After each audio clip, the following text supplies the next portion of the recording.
Hi, everyone. It's Ophelia Jacobson with Campus Reform. Today, we are joined by Olivia Sandor, who is an incoming freshman. She was supposed to be going to Brigham Young University in Hawaii, but she is unable to now because of a mandatory vaccine. So, explain to us what happened at your school.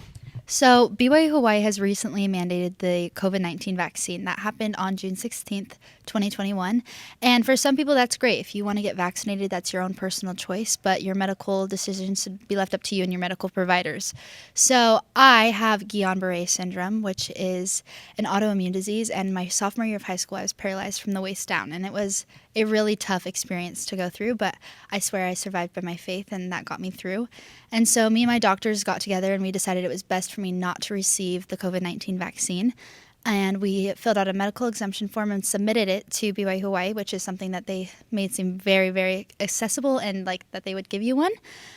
We submitted it, and I waited a month to hear back, and they denied me a medical exemption. So my family and I decided to appeal that because it had always been my dream to attend BYU-Hawaii. I'd already bought the flights, had a roommate. I was so excited. And again, we got it to the principal's office and the president of BYU-Hawaii, and he denied me a medical exemption as well.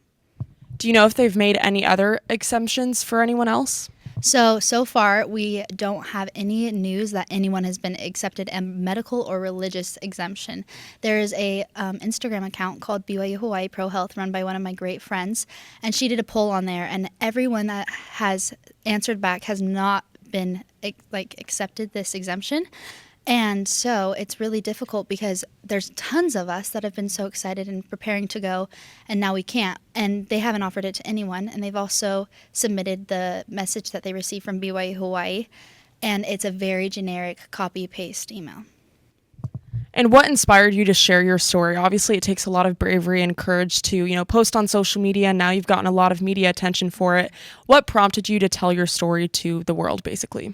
Originally, I had no intention of it actually becoming a big story at all. I was sharing for my friends and my family because everyone knew I was so excited to go. But I'm really continuing to share this and push this because I've had so many people reach out to me and thank me for sharing my story because they're going through similar things. And I think it's great that there is now light brought to this situation because I'm not alone and there are hundreds of kids. And BYU Hawaii is not the only school that's doing this. And so I want to continue sharing light to the situation so that hopefully this mandate can be taken away. And why do you believe that getting the vaccine is a personal decision? Well, the vaccine is something that could affect you, and they don't see the long-term effects yet. That it's only been around for so long. And someone with a condition like mine or someone who just truly feels like they shouldn't be vaccinated shouldn't be forced to. It's something that we don't know what will happen. And if you feel comfortable getting vaccinated, then by all means, that's your own personal choice. But if not, you should listen to yourself and you should stand strong for what you believe in and just take that with what it is. What does this say about your university specifically and about other universities who are not making those exemptions for people like you who have underlying medical conditions? What does that say about the university? I think that it's quite inconsiderate of all these students who have these problems going on. Like, they can't control what's happening, and I don't think it's very kind of them to continue to push this. And it's crazy because BYU Hawaii is pushing this mandate for students, but it's not mandated for staff, which is the people that are more at high risk. So I think that it's very controversial, and it's creating a huge divide between the staff and the students because these students are being forced to do something that some of them don't feel comfortable doing while the staff doesn't have to. So with BYU's policies, is it that you can't attend the school if you don't get a vaccine, or do you have to wear a mask if you're unvaccinated? You're not allowed to attend at all. You're not allowed on campus. You're not allowed in the university whatsoever. Is there an option for online school? No. So BYU Hawaii hasn't offered any online options at all.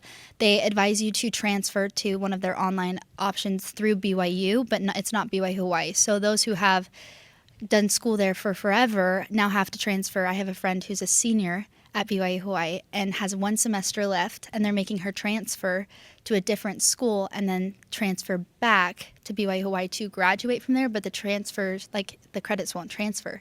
So it's this hard, complicated process, and they're not giving you another option. And so many kids don't know what to do anymore because they offered this. They came out and said that it would be mandated in June. And me, myself, I had been accepted to plenty of other different schools. I had over $200,000 in scholarships that I denied to attend BYU Hawaii that are now gone. So me, myself, I don't know where I will attend or what I will choose to do. Speaking of the future for you, what is next for you in this fight in terms of academic and also personally? Where do you see yourself going from this? So, a lawsuit for all of this isn't out of the picture, but we're not sure what that looks like yet. And just hope that I can continue bringing light to the situation so that these students don't feel so alone and that hopefully the mandate can get removed. As of now, I'm going to be moving to Utah, and I think that that's a good opportunity for me, and there's a lot out there, but I'm not sure which university I'll attend because all my scholarships there are now gone. And I know you mentioned that BYU-Hawaii was your dream school. You had dreamed of going there for so long. Is it still your dream school based on how they're handling this situation? Not at all. So it's quite sad because I'd always dreamed of going there. I had family, cousins, you name it, friends that went and loved the experience and swore that it was the best experience they ever had in their life. And so I was so excited. And now that that's gone and with what they're doing, I truly believe that my Heavenly Father has a different plan for me and that I'm supposed to be elsewhere because this is not turning out the way that I thought it would. And to me, that just means that there's something better in store for me elsewhere.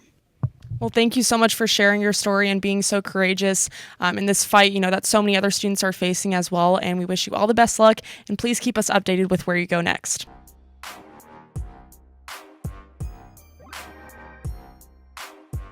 Hi, I'm Ophelia Jacobson with Campus Reform. Thank you so much for watching this video. If you liked it, I can guarantee you're going to like our other videos on our YouTube channel. So make sure to subscribe here so you never miss out on our content. And if you're interested in helping us expose more liberal bias on college campuses across the nation, you can donate here.